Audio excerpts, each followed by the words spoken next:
Au moment où nous reprenons nos conférences, après une interruption tout de même des vacances de Noël, il ne sera peut-être pas inopportun de rappeler brièvement le trajet que nous avons fait jusqu'ici avec ce personnage extraordinaire qui s'appelle, ou qui ne s'appelle pas, l'Ecclésiaste. Car l'Ecclésiaste n'est pas un nom, c'est un titre.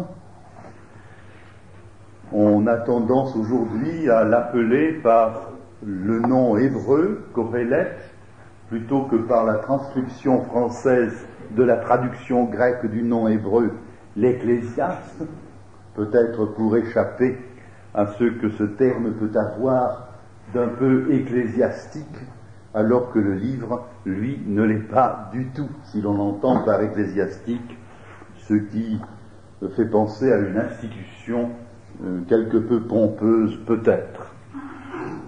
Nous avons fait, dans notre première conférence, connaissance avec l'Ecclésiaste, un homme à la recherche de la sagesse. Un homme riche, puissant, un homme plein d'expérience, un homme lucide, non pas un homme triste, mais un homme qui, en face des tristesses du monde, fait face et se confie en Dieu. Nous l'avons regardé faire en quelque sorte son autocritique. C'était le titre de notre première conférence, Où mène l'autocritique. L'Ecclésiaste, Qoréleth, en effet, établit le bilan de son expérience, une expérience riche, une expérience sûrement menée. Et ce bilan est un bilan amer. Vanité des vanités, dit Qoréleth, vanité des vanités, tout est vanité et poursuite du vent. Même la sagesse, à laquelle pourtant il essaye de s'attacher, même la sagesse lui apparaît comme une tâche pénible dont on ne tire pas toujours un grand profit, car la réalité à laquelle bute sans cesse Qoréleth, c'est la tragique réalité de la mort. Pourtant, dans ce monde de vanité, de poursuite du vent, il y a la présence réelle, quoique modeste, de véritable bonheur, de véritable joie, le bonheur d'une vie simple, mesurée, modérée et sage, le bonheur d'une vie qui vient de Dieu. Lorsqu'un homme, dit Qoréleth, réussit à trouver son bonheur dans le travail de ses mains, dans son activité, dans les aliments qu'il prend, dans la vie qu'il reçoit, c'est un don qui lui vient de Dieu. Et Dieu va plus loin que cela. Dieu n'accorde pas simplement ce bonheur modeste, mais c'est lui, en réalité, qui accorde la sagesse et l'intelligence et qui procure la vraie joie. Voilà où l'autocritique de Qoréleth l'avait mené. Mais il n'était pas au bout de ses peines, ni au bout de ses recherches, et nous avons buté avec lui lors de la conférence suivante contre l'énigme de la destinée. Qoréleth ne se contente pas de dire ce qu'il a vu, il analyse, il porte un diagnostic sur l'homme et il dénonce avec fermeté, il dénonce sans compromission, les limites de l'homme dans le domaine du travail, dans le domaine de la politique, dans la réalité globale de sa vie. L'homme est strictement limité et il va vers la vanité. Mais, en même temps qu'il dénonce ses limites, dont il sent tout le poids avec une infinie compassion du reste.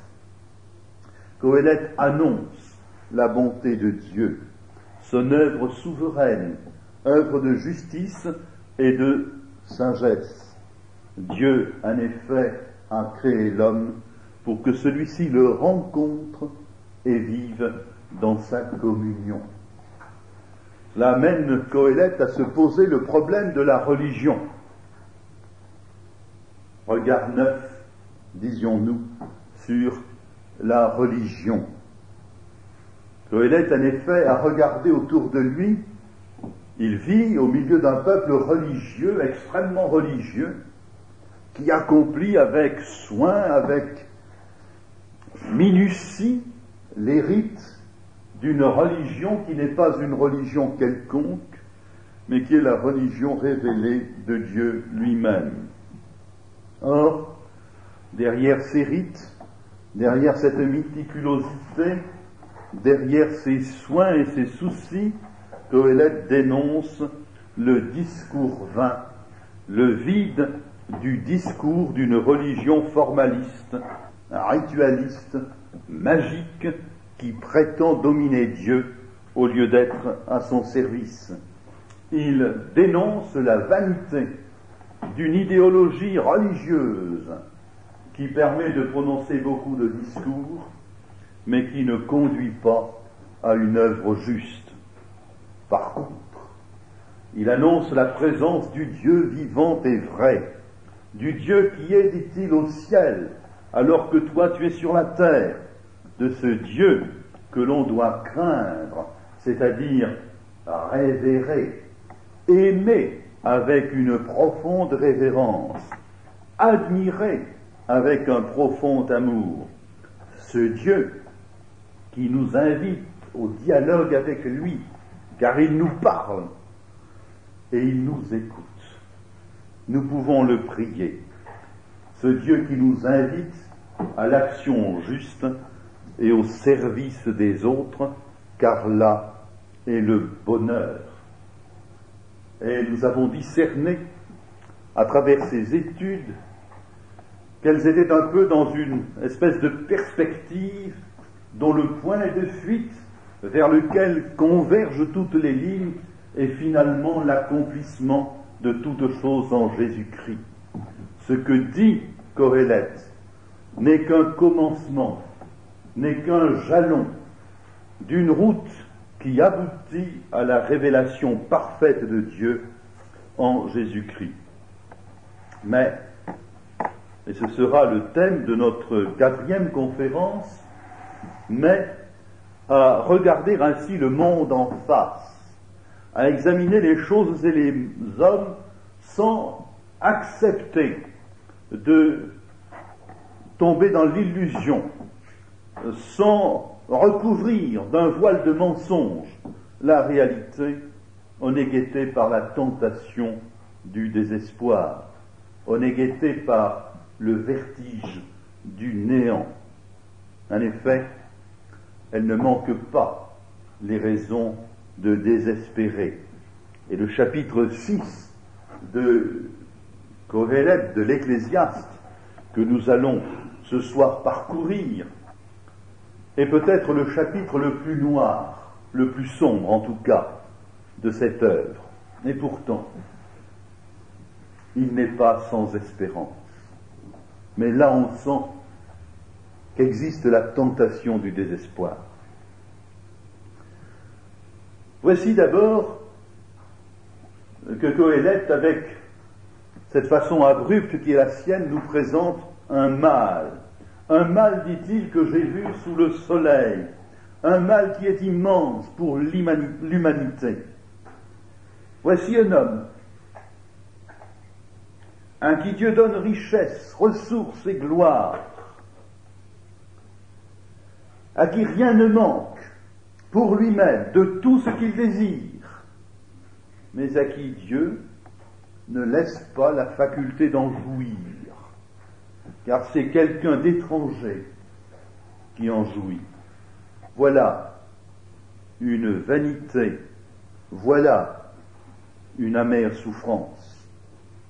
Voici un homme riche, il a tout pour lui.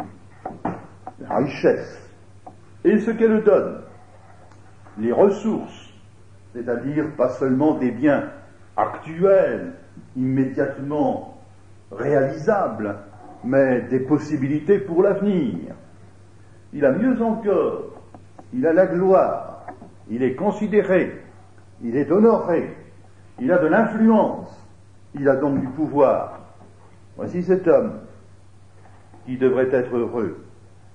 Il ne l'est pas, il ne peut pas l'être.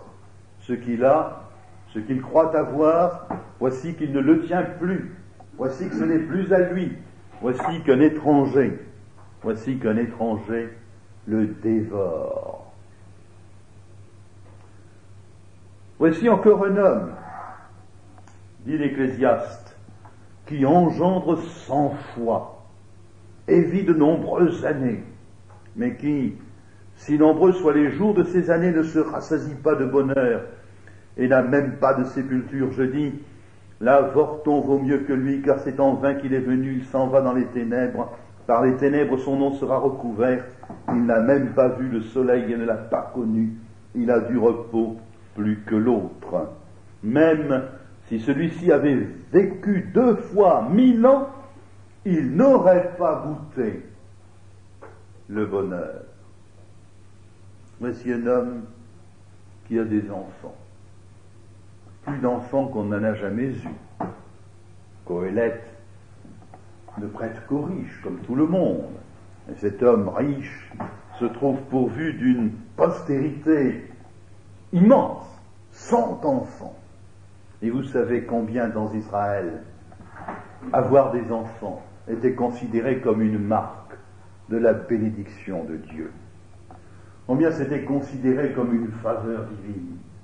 Combien cela garantissait en quelque sorte la continuité de l'histoire, la continuité de la vie du peuple de Dieu, la continuité même de la présence de Dieu. C'était le signe de la bénédiction de Dieu. Voici un homme qui a 100 enfants et il n'a pas le bonheur. Voici un homme qui dépasse en durée tout ce que les plus grands patriarches ont connu. Il arrive, imaginons, dit Qoéleth, et c'est un bon usage qu'il fait de l'imagination. Quelquefois, les chrétiens n'osent pas imaginer. Il faut savoir utiliser les facultés que Dieu nous donne.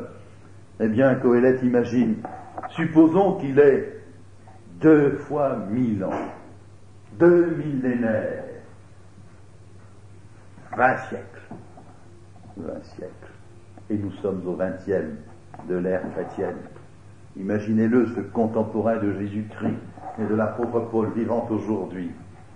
Eh bien, même ainsi, dit Qoéleth, il ne serait pas heureux. Non, ni la richesse, ni le pouvoir, ni l'influence, ni la gloire, ni les enfants, ni la longévité n'assurent le bonheur. Et j'ai été frappé en lisant ces paroles de leur actualité. Car nous sommes, chers amis, dans une société riche. Jamais société n'a été plus riche que la nôtre. Jamais l'homme occidental n'a été à la tête de biens aussi nombreux, aussi variés. Les richesses. Imaginons l'homme occidental. Il est riche. Il a le pouvoir. Et il a la gloire. Et pourtant, cette société riche est-elle une société heureuse? Elle qui ne sait que faire des biens qu'elle possède, qui ne sait même pas en jouir, qui semble s'en détourner avec dégoût. Et la jeunesse d'aujourd'hui a parfois des réactions qui nous paraissent à nous étranges devant notre abondance. Nous qui avons connu, et ce n'est pas une raison de fierté ou d'orgueil, nous qui avons connu les privations de l'occupation, nous qui avons vécu les séquelles de la grande crise à la suite de laquelle le chômage a déferlé de l'Amérique sur l'Europe, nous qui avons connu la guerre et qui avons su qu'à tout moment tout pouvait être remis en question, nous avons du mal à comprendre quelquefois que les jeunes qui possèdent tant de choses s'en détournent avec dégoût. Ils sont cet homme riche qui ne peut pas jouir de ce qu'il a, qui n'en comprend plus la saveur, qui n'en savoure plus le goût. Et un étranger dévore ses biens. Le riche Occident, notre belle société technicienne, comme elle se sent menacée profondément dans ses bases mêmes, dans ses richesses mêmes, comme elles sont branlées ses fondements, comme elle a le sentiment, l'impression que le mur se les arme et que tout risque de s'écrouler. Comme c'est actuel, cet exemple de l'homme riche qui regorge de richesses et qui ne peut pas en jouir. Comme c'est actuel, cette image de l'homme qui a 100 enfants et qui n'est pas heureux. Comme c'est notre problème, comme c'est le problème du monde d'aujourd'hui, ce fameux problème de la surpopulation, de l'explosion démographique. On en a eu des enfants, il y en a eu et il y en a. Et est-ce pour autant que les hommes sont heureux? Non, au contraire. Ils ont peur de ce nombre gigantesque d'enfants qui se met à peupler la surface de la terre. Et l'on se fait maintenant de l'enfant une représentation tout à fait inversée de celle qui était traditionnelle. Voici qu'il y a des femmes pour parler de l'enfant qu'elles portent comme d'un agresseur, de quelqu'un qui s'empare de leur vie. Voilà des femmes qui ont oublié qu'elles donnent la vie et qui s'imaginent qu'on va leur prendre. Et le monde entier tremble devant le nombre de ces enfants. On tremble devant les jeunes, et c'est la démagogie. On tremble devant les jeunes, et c'est la publicité pour les jeunes, et qu'ils achètent, et qu'ils soient un moyen de produire, mais on est obligé de passer par où ils en veulent. On ne peut pas leur vendre n'importe quoi. On ne peut pas leur vendre peut-être ce qui leur ferait le plus de bien. Oui, on a peur des enfants. Les enfants ne sont pas le bonheur. Le nombre des enfants n'est pas le bonheur. Et Coëlette, en un siècle de sous-population, de peuplement insuffisant, en un siècle où la terre était presque encore vide, disait déjà cela, un homme qui aurait 100 enfants ne serait pas pour cela heureux. Et puis il y a le problème de l'allongement de la vie. C'est notre problème, chers amis.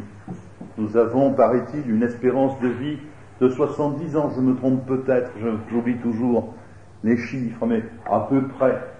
Il y a eu une époque où l'on avait une espérance de vie en France de 36 ans. On a doublé. C'est magnifique. C'est magnifique. Pas tant que ça. Pas tant que ça. On le connaît, le sort des vieillards, relégués dans une espèce de ghetto, dans une espèce de ségrégation. Qu'est-ce que c'est que ces maisons de retraite? Qu'est-ce que c'est que ces foyers? Et il est bon qu'ils existent, et c'est une excellente institution, et il y a là énormément de dévouement. Mais qu'est-ce que c'est sinon l'aveu? L'aveu.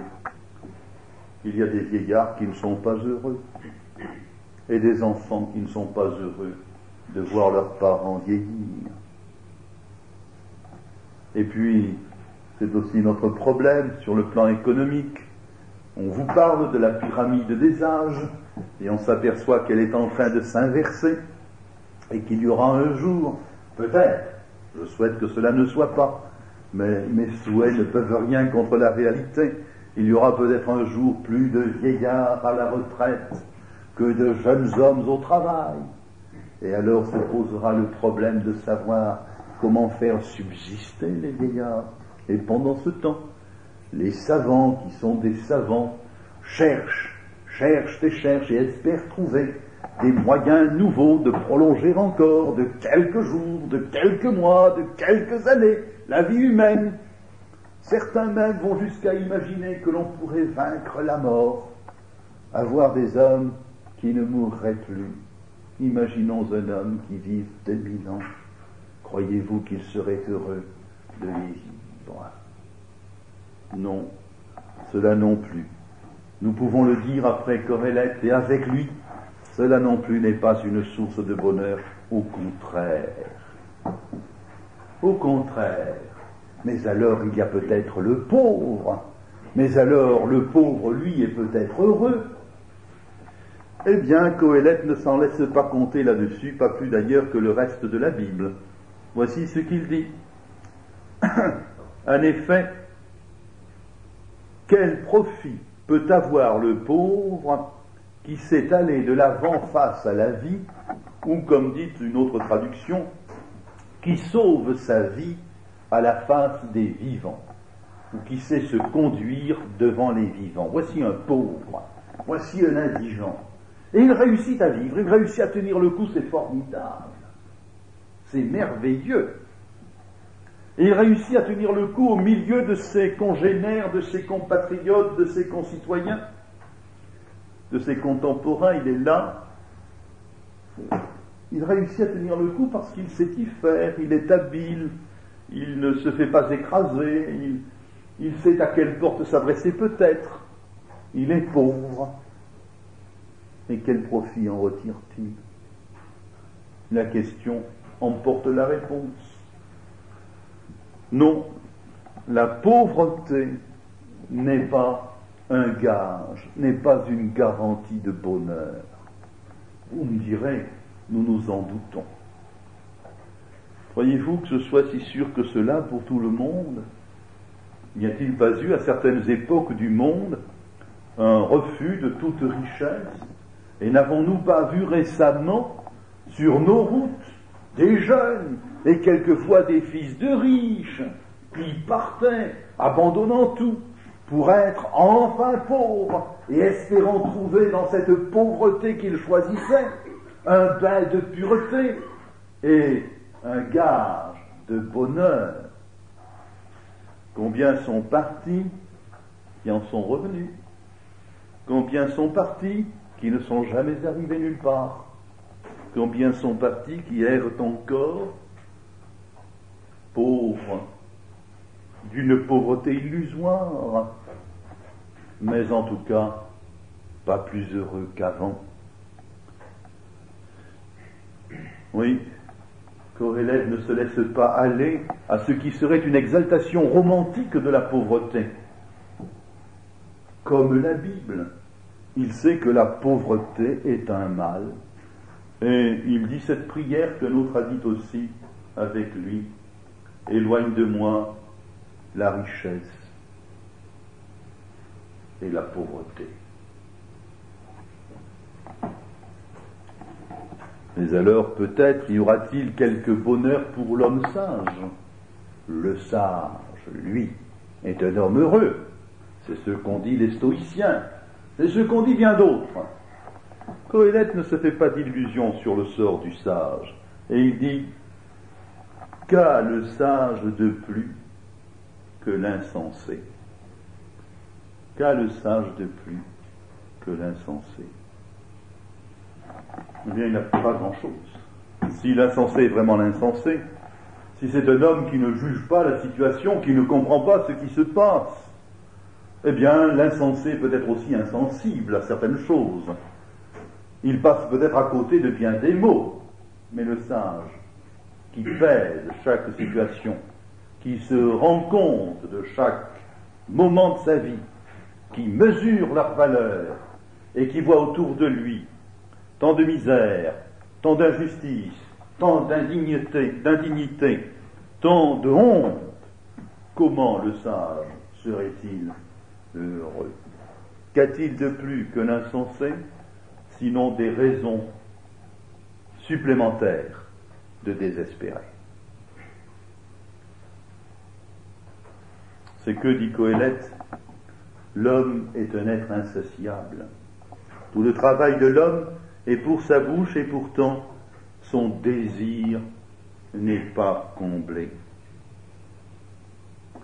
Il y a là un texte que l'on peut fort mal comprendre, je crois, et une Bible annotée, publiée récemment, l'a fort mal compris, qui imagine que Qoéleth ne voit le bonheur que dans la boustifaille, si vous me permettez ce mot un peu trivial, mais on en est à ce niveau quelquefois dans les commentaires bibliques, et c'est bien dommage.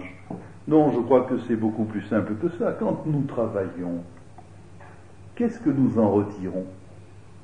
Qu'est-ce que nous pouvons retirer de notre travail? Rien de plus que la nourriture, rien de plus que le vêtement, rien de plus que de quoi vivre. Quand bien même par mon travail j'accumulerai des millions et des millions et des milliards, ce dont j'ai vraiment besoin finalement, c'est de vivre. Et ce n'est pas d'avoir un coffre-fort garni qui m'autorisera à manger vraiment beaucoup plus que ce que je peux manger. J'ai tout de même une limite. Et finalement, si je fais le bilan de ce que j'ai véritablement utilisé dans ma vie, de ce que mon travail m'a rapporté, c'est simplement de me permettre de vivre jusqu'à aujourd'hui. C'est cela que dit l'Ecclésiaste. Tout le travail de l'homme ne peut servir qu'à cela, qu'à le nourrir. Ce que ça lui rapporte, c'est ça. Tout simplement. Tout simplement. Seulement, voilà, ça ne lui suffit pas. Son appétit n'est pas comblé. Il ne s'agit pas de l'appétit de l'estomac, il s'agit du désir de son âme. Il s'agit de cette agitation du désir qui ne cesse de le travailler. Non, l'homme ne peut pas se contenter de vivre seulement. Il veut toujours autre chose. Il attend autre chose. Il ne peut pas se contenter de sa condition. Il ne peut pas se contenter d'être simplement un homme qui a besoin de vivre. Et il lui faut des tas d'autres choses. Et à mesure qu'il accumule ces autres choses, aucune d'entre elles ne peut lui apporter la satisfaction qu'il en attend. Et parce qu'il n'a pas su se contenter de l'élémentaire et du nécessaire, il se perd dans la quête éperdue de l'illusoire. Tout est vanité et poursuite du vent. Une fois encore, nous le constatons. Les richesses que nous avons accumulées dans le monde, de quoi servent-elles vraiment? C'est que l'homme, nous dit encore Qoéleth, est entouré de vanité. S'il y a beaucoup de choses, il y a beaucoup de vanité. Il y a beaucoup de choses. Il y a beaucoup de choses autour de l'homme. Mais, que peut-il en faire? Que peut-il obtenir d'elle? Que peuvent-elles lui apporter à lui? Est-il d'une telle nature que les choses puissent répondre vraiment à son besoin profond? Absolument pas. Les choses ne peuvent pas le satisfaire. Avoir des choses, c'est ne rien avoir, c'est vanité et poursuite du vent. Une autre traduction dit, il y a beaucoup de paroles, il y a donc beaucoup de vanité. Et je crois que les deux traductions ne s'excluent pas, et qu'elles disent au fond la même chose. Quand il y a beaucoup de vanité, il y a forcément beaucoup de paroles. Quand les choses n'apportent rien, on comble le vide des choses avec le voile des mots, le jeu des mots. Et l'on devient philosophe, et l'on devient discoureur, et l'on devient moraliste, et l'on devient romancier, et l'on devient poète, ce qui n'est pas mal d'ailleurs tout cela. Il y a beaucoup d'excellentes choses, mais des paroles. Toute ta philosophie est pleine de paroles, disait à peu près Shakespeare, d'un de ses héros. Et ce ne sont que des paroles. Il y a beaucoup plus de choses dans le monde qu'il y a de paroles dans ta philosophie. Et ta philosophie n'est que vanité, poursuite du vent. Paroles, qui nous bercez un instant, qui nous dorer notre vision du monde, mais qui éclatait comme des bulles de savon. Parole, vous n'êtes que vanité. Et il y a pire encore, car ces discours sont totalement inutiles, ils ne servent à rien. En effet, Qoéleth pose une question terrible, une question tragique, une question qui anéantit, par le seul fait qu'elle ait posé, tous les efforts des philosophes et même peut-être toute la science du monde.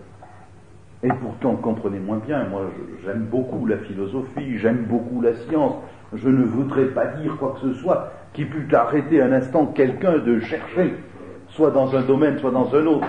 Mais écoutez bien la question de Qoéleth, et vous verrez qu'elle est cruelle.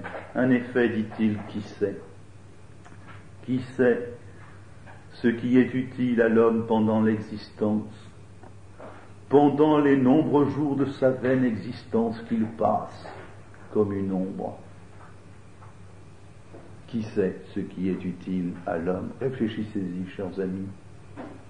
Demandez-vous, quel conseil vous donneriez à un ami pour qu'il vive vraiment? Quel conseil vous pouvez retirer de la sagesse telle que nous la connaissons, de la philosophie telle que nous la connaissons, ou de la science telle que nous la connaissons? Calvin admirait beaucoup les stoïciens, et il avait raison du reste. Mais il était extrêmement cruel pour eux, car, disait-il, les stoïciens sont admirables, ils ont une morale admirable, ils nous présentent de l'homme une image admirable, voilà ce qu'il faut faire, c'est l'idéal, c'est parfait, mais le moyen de le faire. Mais comment atteindre ce sommet? On me présente une falaise, et on me dit il faut aller là-haut. Il n'y a pas de chemin, mais il n'y a pas d'accès. Ah, il faut y aller. C'est très beau, c'est admirable, mais la pente est glacée, il n'y a pas de piton, il n'y a pas de corde, il n'y a rien. Rien qu'une façade nue, vertigineuse et froide. Alors Calvin dit c'est très beau le stoïcisme, mais ça ne sert à rien. Et quand on lit l'admirable livre de Jacques Monod, Le hasard et la nécessité, et qu'on arrive aux dernières pages, alors tout à coup jaillissent des mots, très beaux, une prose magnifique. Mais hélas, on s'aperçoit que ça n'est pas très utile, que ça ne peut pas servir à grand-chose, que ce sont des paroles, et là où il y a beaucoup de paroles, il y a aussi beaucoup de vanité. Qui sait ce qui est utile à l'homme pour sa vaine existence sous les cieux? Et Qoéleth va encore plus loin, car il sait bien ce qui nous inquiète et ce qui quelquefois nous torture. Il dit, qui indiquera à l'homme ce qui sera après lui sous le soleil? Qui indiquera à l'homme ce que sera l'avenir? Encore une de nos préoccupations actuelles. Nous faisons de la futurologie tant que nous pouvons. Il y a des prévisions, vous savez, on fait des sondages, et à partir de ces sondages, on prévoit ce qui se passera dans 2 ans, dans 3 ans, quelquefois dans 5 ans, et on se casse le nez très souvent. Oui, qui sait ce qui se passera? Il y a eu de grands prédiseurs d'avenir. Songez par exemple à Hitler, cet homme fou d'un rêve millénariste. Le royaume de Milan. J'établirai le royaume de Milan. Et pendant 1000 ans, sous l'égide de l'Allemagne, le monde sera enfin heureux. On aura liquidé les minables, on aura liquidé les impurs, il ne restera que les purs, les bons, les vrais, les sérieux. 1000 ans. 1000 ans de règne, 33-45. 33-45, c'est court. Et la fin minable du bunker de Berlin. Minable. Et la fin atroce, tragique de toute une jeunesse lancée dans un charnier horrible. La fin tragique de tout un pays et de tout un peuple, perverti profondément par des idées folles. Et hélas, le règne, au-delà de la paix, au-delà de la défaite, le règne de ces idées folles, la perversion profonde de l'Occident par celui qui a l'un des premiers, et avec d'autres en même temps, appliqué la torture comme moyen de gouvernement et l'anéantissement de l'homme dans sa dignité d'homme comme instrument premier de son pouvoir. Et songeons à ce qu'a été la mutation technicienne du monde. En quelques années, nous sommes passés de la société agricole à la société, en quelques centaines d'années, de la société agricole à la société industrielle, et de la société industrielle à la société technicienne, ce qui n'est pas du tout la même chose, quoique l'une ne puisse pas aller sans l'autre. Eh bien, cette mutation technicienne, qu'elle était chargée d'espérance, comme elle arrivait avec de magnifiques promesses, mais songez au désordre qu'elle a engendré, songez à tout ce que les événements ont apporté comme démenti aux magnifiques promesses des techniciens. Et encore une fois, je n'ai rien de mal à dire de la technique en elle-même, ni des techniciens, mais simplement je constate. Songez par exemple à la dégradation de la nature. Je ne voudrais pas faire de l'écologie facile. Je crains que dans tout ce qu'on nous dit sur l'écologie, il n'y ait beaucoup de paroles, donc beaucoup de vanité. Il ne faut pas voir d'un seul côté à la fois, il faut regarder de tous, mais tout de même, on construit un barrage et l'on s'aperçoit que des espèces importantes de la flore disparaissent, ou que tout l'équilibre hydrologique d'un pays est transformé, ou même que le climat est transformé. On chasse les moustiques et on perd les oiseaux, que sais-je encore. Voilà ce que voit Qoéleth, et il va très loin, car il dit c'est là la condition de l'homme. Qui sait ce qui sera utile à l'homme? Eh bien, l'homme ne le sait pas. L'homme ne sait rien. Du haut de 20 siècles de progrès, du haut de 40 siècles d'histoire ou d'humanité, nous regardons avec quelque fierté les hommes qui nous ont précédés, et nous n'en savons pas plus qu'eux. Sur l'essentiel, sur ce qui est fondamental, nous ne savons rien. Or, il y a quand même quelque chose que nous savons, et que nous ne voulons pas reconnaître, et que sans cesse Qoéleth nous rappelle avec une insistance cruelle, c'est que toute chose aboutit à un même terme. Ce que nous savons et que nous oublions, c'est que nous sommes mortels. La mort dénonce éternellement, année après année, jour après jour, la vanité des efforts de l'homme pour trouver le bonheur, car un bonheur qu'anéantit la mort, car un bonheur que pervertit l'angoisse de la mort, l'approche de la mort, ça ne peut pas être un bonheur. Alors se lève le vertige du néant.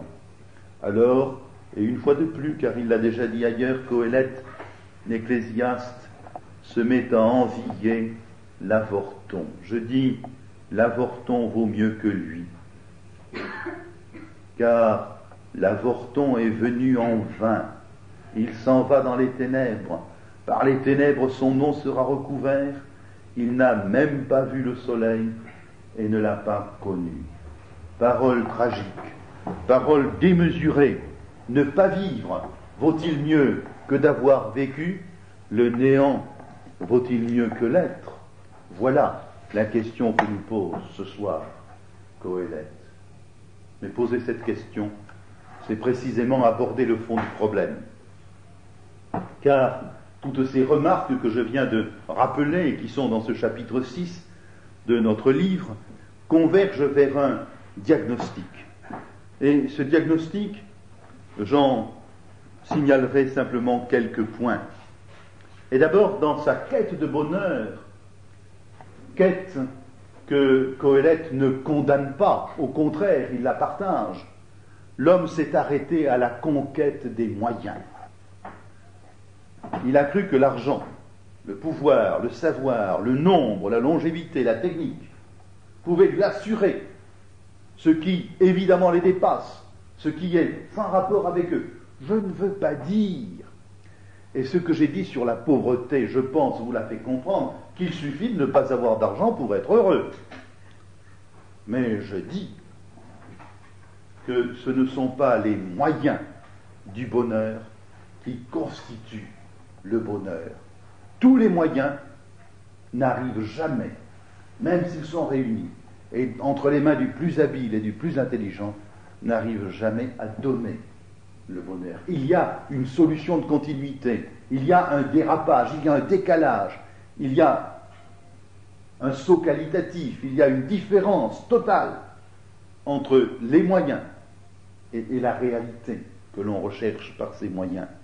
En effet, l'homme a voulu régler ce qui est un problème de l'être par une acquisition ou par une accumulation d'avoirs. Et on aura beau accumuler les avoirs, on n'arrivera jamais à l'être. On aura beau posséder les choses, on ne sera pas davantage pour cela. Et c'est par là, et c'est ici le deuxième aspect du diagnostic de Qoéleth sur l'homme, c'est par là que l'homme s'est livré à la vanité et qu'il est parti à la poursuite du vent.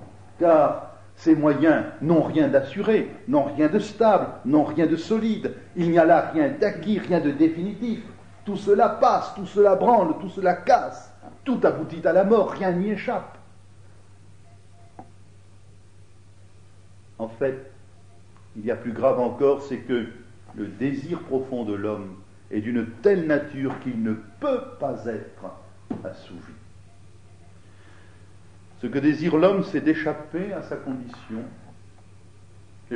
condition d'homme. Et il ne peut y arriver. C'est pourquoi il ne se contente pas de ce qui lui est donné.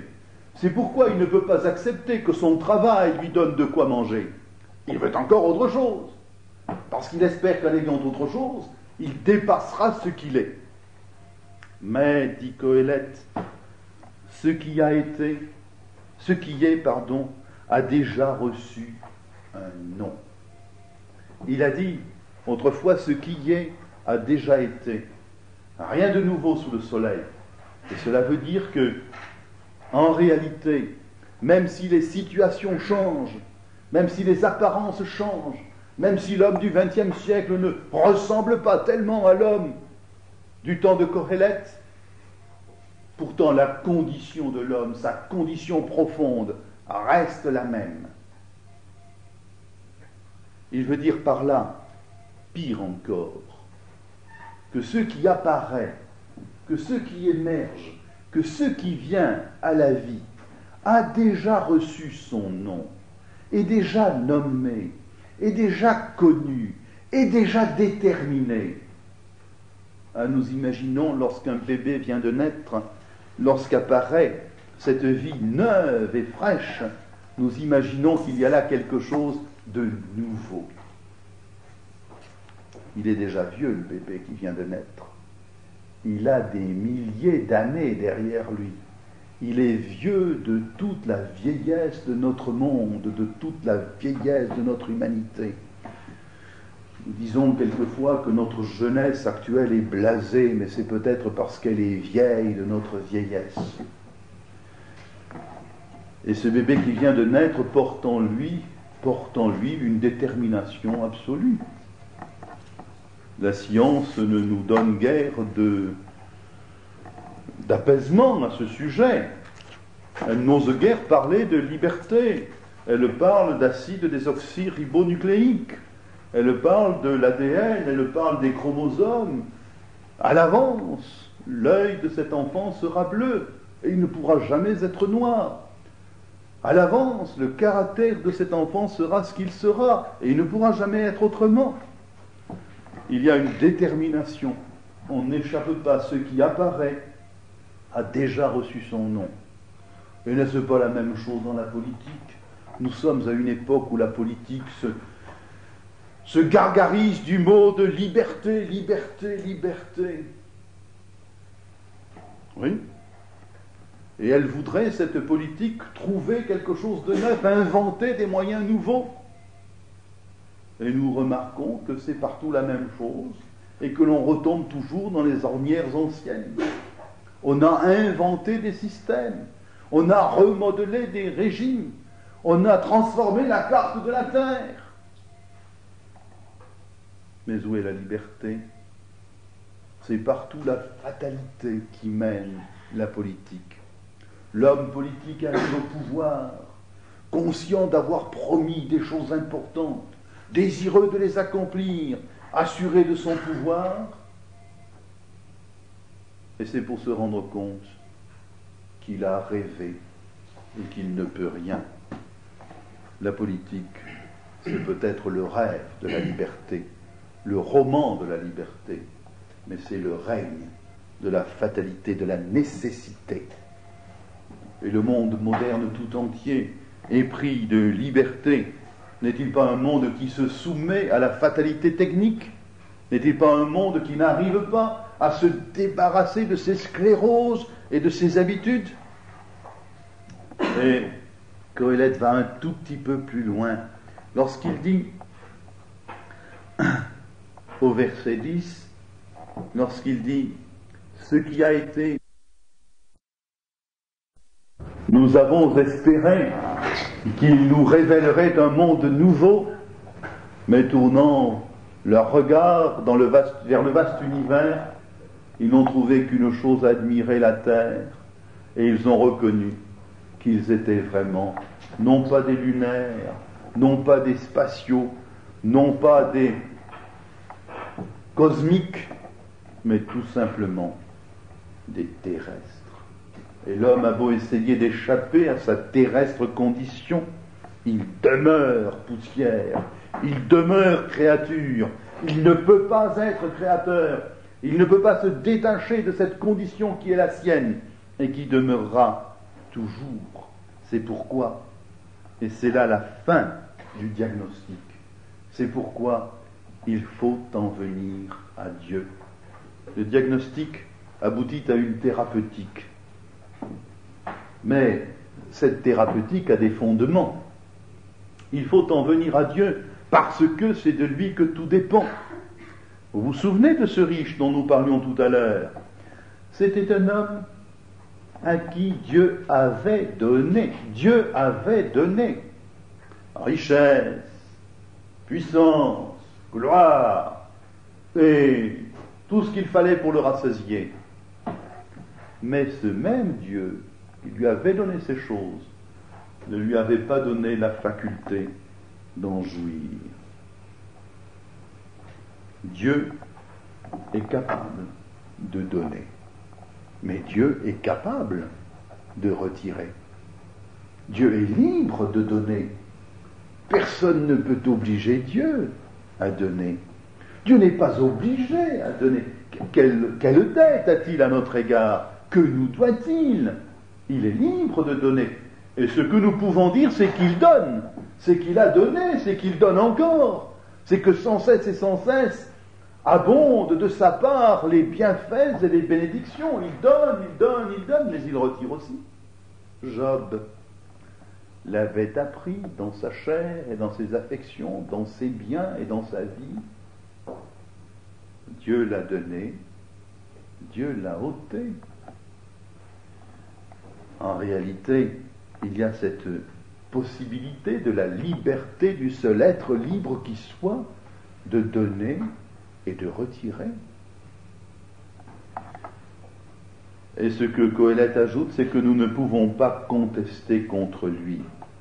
L'homme, on sait ce que c'est, mais il ne peut entrer en procès avec un plus fort que lui. Un plus fort que l'homme, il y en a un, et c'est Dieu. Mais l'homme ne peut pas l'assigner à la barre de son tribunal.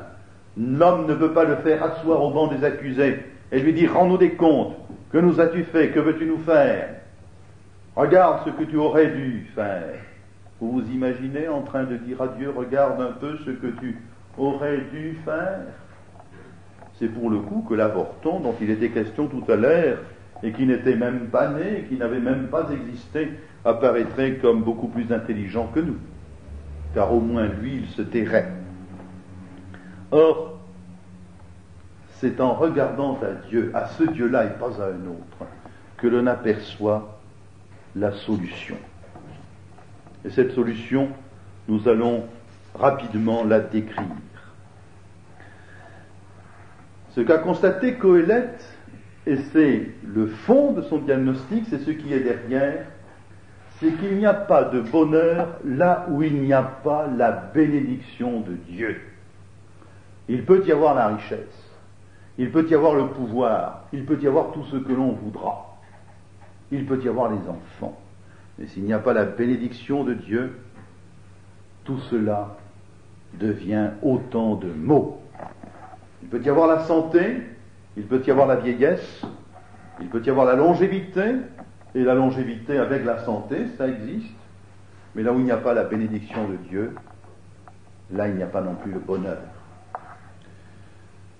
Et il n'y a qu'à voir notre monde moderne, avec ce que je disais tout à l'heure et que je rappelle simplement, ces vieillards en voie de ségrégation,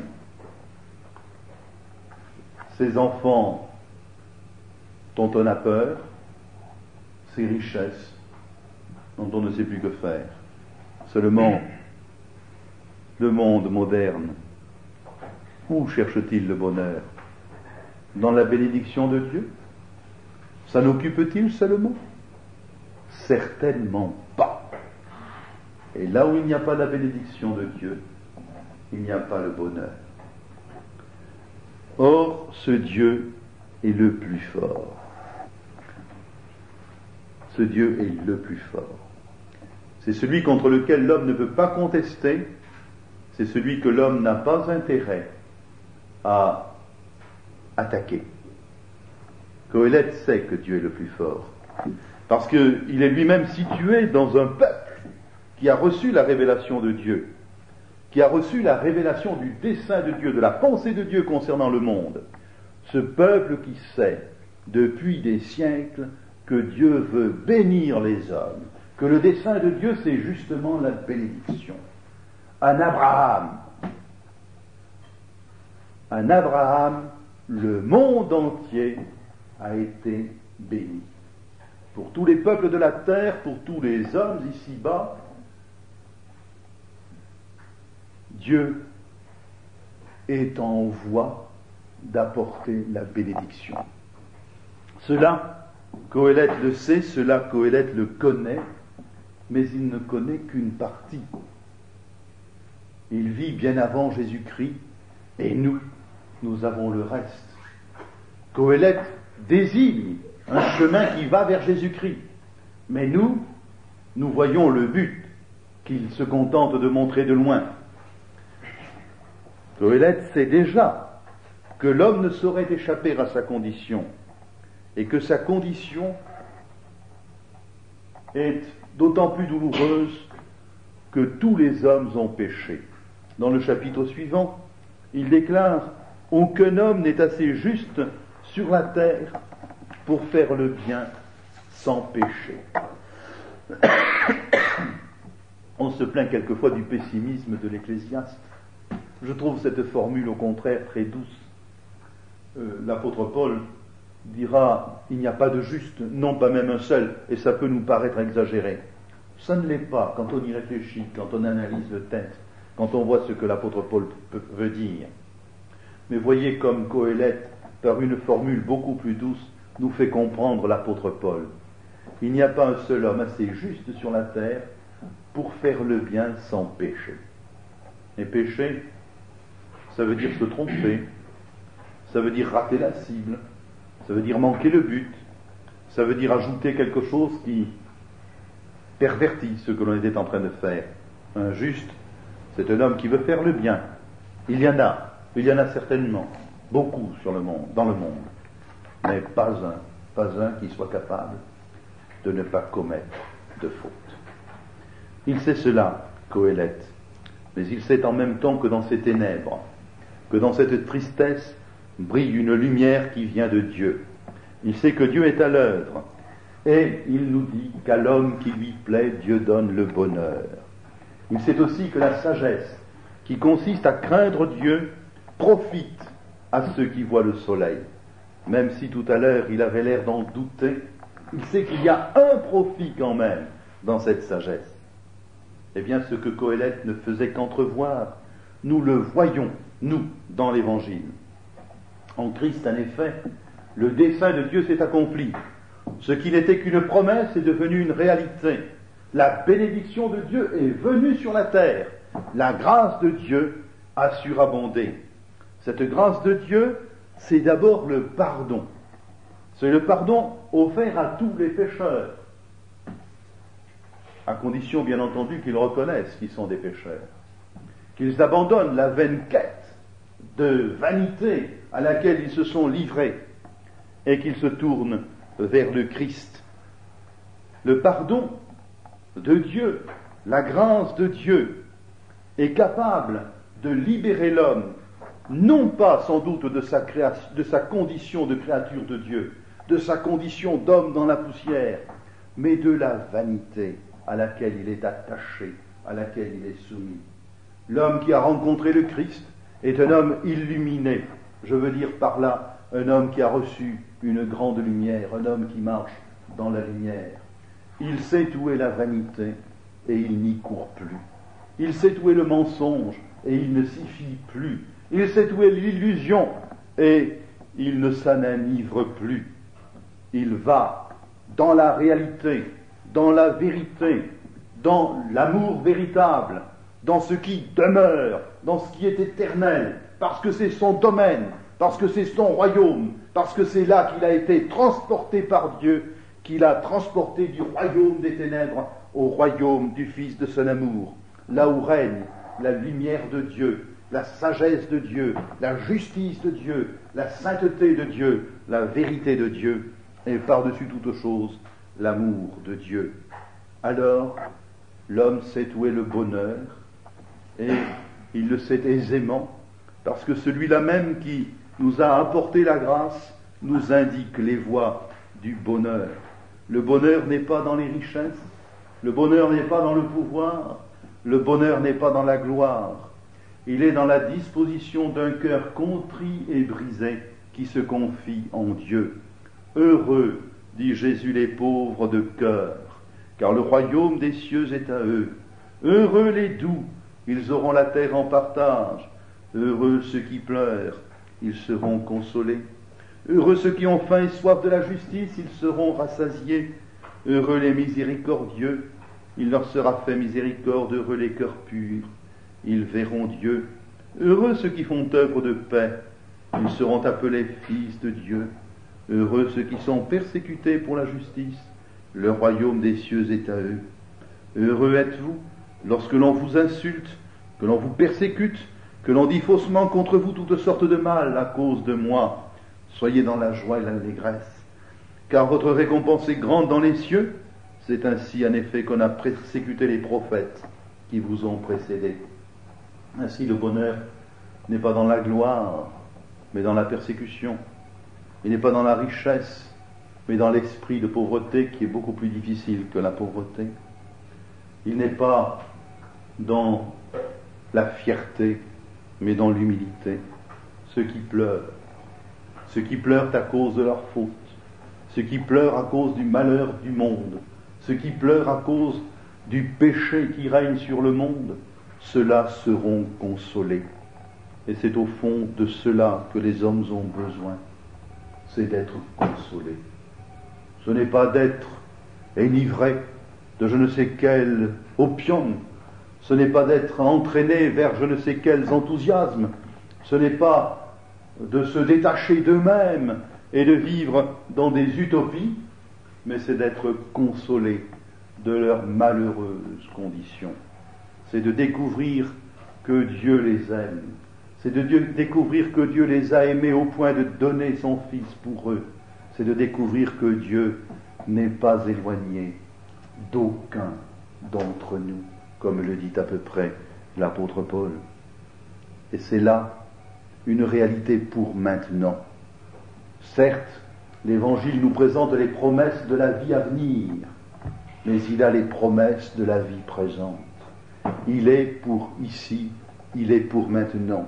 Et il y a quelque chose de merveilleux, c'est que notre texte, c'est que notre auteur, c'est que Coëlette, l'Ecclésiaste, cet homme au bord du désespoir tout à l'heure, l'avait fort bien vu.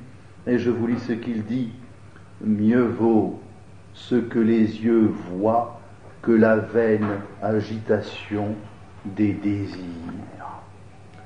Le rêve d'un monde meilleur dans 20 ans, pour la génération prochaine, c'est un beau rêve. Mais ce n'est qu'un rêve. Ah, il peut nourrir l'agitation des désirs, il peut entraîner le monde dans un tourbillon éperdu, il peut servir de divertissement aux hommes, c'est vrai, mais il vaut mieux la réalité, il vaut mieux ce qui est là maintenant, surtout si ce qui est là maintenant, c'est ce que Dieu nous donne en Jésus-Christ. Il nous donne la possibilité d'être ici et maintenant dans sa communion. Il nous donne la possibilité d'être ici et maintenant dans sa vérité. Il nous donne la possibilité d'être ici et maintenant au service de ceux qui pleurent pour les consoler, au service de ceux qui sont dans la lutte et dans la guerre, peut-être la guerre intérieure, pour les apaiser, pour les pacifier, au service de ceux qui haïssent, pour les aimer. Il nous donne de faire enfin une œuvre utile, non pas dans je ne sais quelle agitation stérile, non pas dans je ne sais quelle rêverie vaine, mais au contraire dans un service qui affirme aux hommes de ce monde que le royaume de Dieu s'est approché d'eux en Jésus-Christ. J'ai dit.